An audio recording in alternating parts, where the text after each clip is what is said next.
Layanan kesehatan anak dan ibu melahirkan tetap buka selama libur panjang.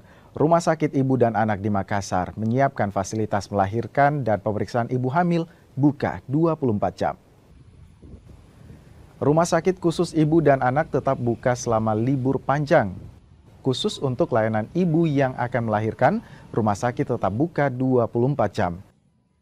Seperti di Rumah Sakit Ibu dan Anak Ananda, rumah sakit memberikan layanan maksimal bagi ibu hamil untuk melahirkan dengan aman.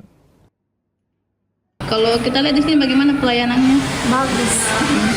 Bagus, ramah-ramah, susternya, semua stafnya juga ramah. Bagus pelayanan, sangat membantu karena kan ini bulan Ramadan banyak yang libur. Tapi Ananda tetap buka, sama pelayanannya juga tetap buka, tetap dilayani dengan baik. Kami melakukan itu secara 24 jam, tidak memandang waktu karena ini adalah pelayanan hamil. Ibu hamil itu kita tidak tahu kapan waktunya untuk lahiran. Jadi semua karyawan kami siap 24 jam untuk menangani pasien selama hamil dan menjelang lebaran. Seorang warga menggugat PT Telkomsel ke Pengadilan Negeri Makassar setelah kartu perdana yang dibeli seharga Rp10.670.000 telah digunakan oleh orang lain sejak 2 tahun lalu. Sucianto membeli kartu perdana di PT Vinet Indonesia yang merupakan anak perusahaan dari PT Telkom pada 2024. Saat diaktifkan, nomor dibeli dengan nilai Rp10.670.000 ternyata telah dipakai oleh orang lain.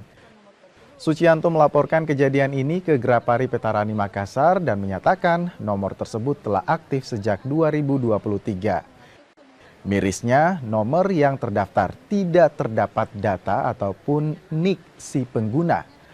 Merasa dirugikan, Sucianto melaporkannya ke Pengadilan Negeri Makassar.